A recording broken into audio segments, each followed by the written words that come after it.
Hello, literature students.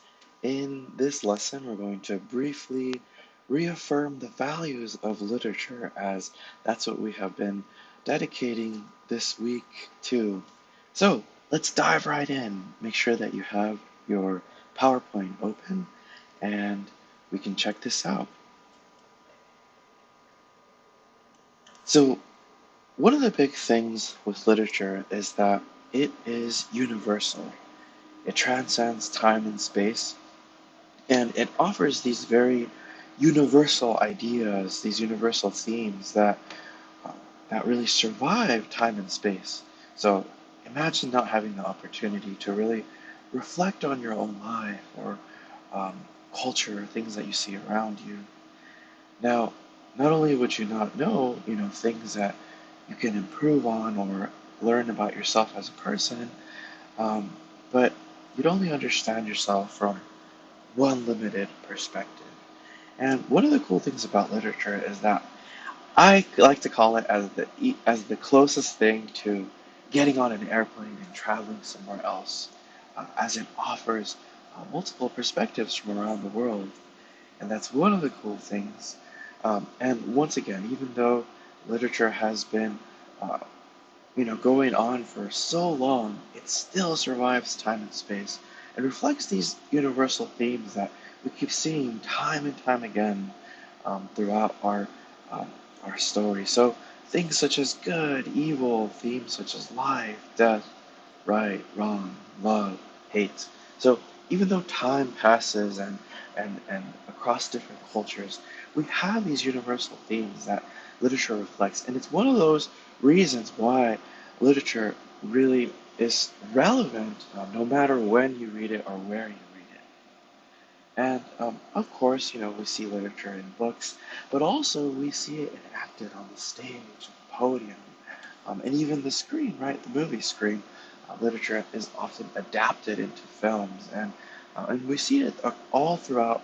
And that is something to remember that it is relevant, no matter how old or where it was written or when it was written, because it has this universal aspect to it.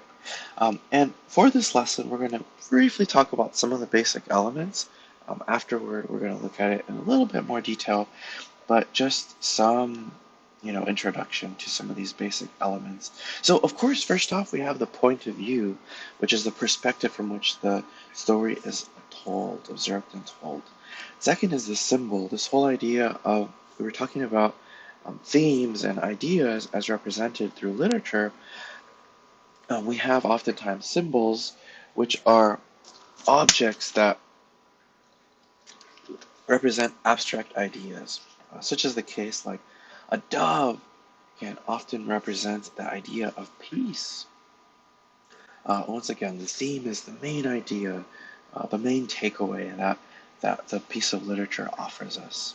So this is interesting. With points of view, we have it could be written in first person point of view, where the narrator talks about themselves. So they'll use um, they'll use pronouns like I, me, my, we, our, us, mine.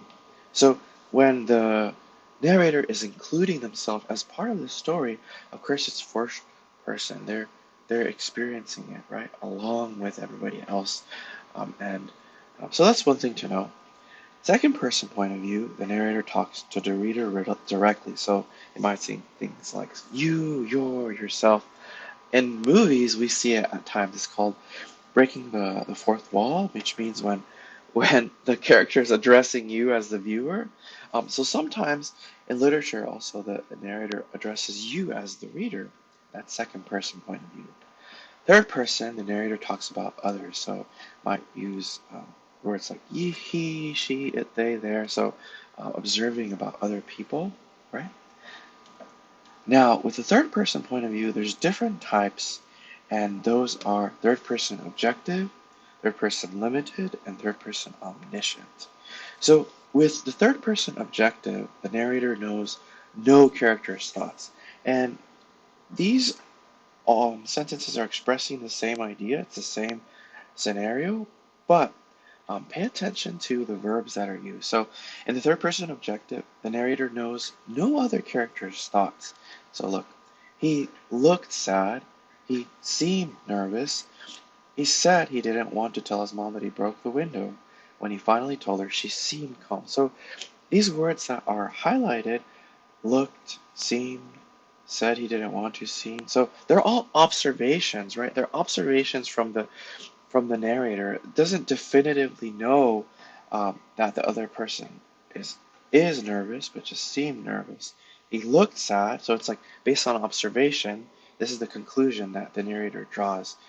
She seemed calm. So when you see those words that are based on observation and aren't definitive, and doesn't know what any other character is definitively feeling, and that's third person objective. Third person limited um, is the narrator knows only one character's thoughts. So let's revisit this again. So he was sad. So in this instance, he knows that this character is definitively sad. He felt nervous. So he was sad. He felt nervous. He didn't want to tell his mom that he broke the window, but when he finally told her, she seemed calm. So notice how we're using words that are definitive. We know for a fact that he was sad. He felt nervous, this other character. He didn't want to tell his mom. So we know everything about this character, but about the mom, we don't. She seemed calm. We don't know it definitively. So the narrator knows one character's thoughts. In this case, he knows this one guy, right? He was sad. He felt nervous. He didn't want to tell his mom. But we don't know about the mom.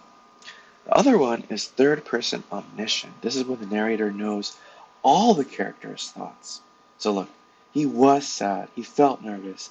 He didn't want to tell his mom that he broke the window. When he finally told her, she was calm. So as a narrator, we definitively know, in this case, what this guy is feeling, and same thing with the mom, right? So that's third person omniscient, is when the narrator knows all the character's thoughts. So whether third person objective, third person limited, or third person omniscient, you can revisit this lesson to remind you. So some of the other basic elements we have is the tone, which is the mood. Just like in film, where a mood is created, whether there's tension, or it's a dark mood, or it's a happy mood. In film, we use light, shadow, colors of lighting, colors of set. But in writing, a writer has diction and syntax.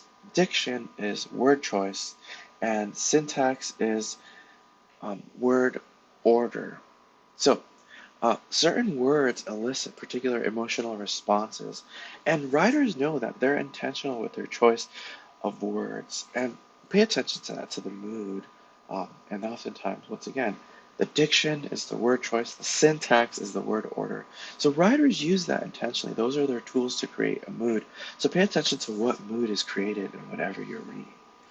The setting, of course, is where it's taking place, when it's taking place, and what's happening, culturally, socially. Pay attention to that. The plot, of course, is the sequence of events and action. We're going to look at that with a little bit more detail later on, but this is just a brief intro of these basic elements. And of course, um, you know, oftentimes we'll have to reread something to really appreciate the value of it, because books are like that. Books are more involved. It's challenging and requires an active mind, which is something we want to train ourselves to have as we're reading, which is why we want to annotate, we want to mark up our text and respond in real time. So I personally, when I'm writing and annotating, I like to highlight just the content words. So based on the content words that you revisit, you should know what's the gist of what is happening, but also respond in real time. Maybe there's a character that reminds you of your cousin or your friend or someone you know. You're like, this character reminds me of such and such, right?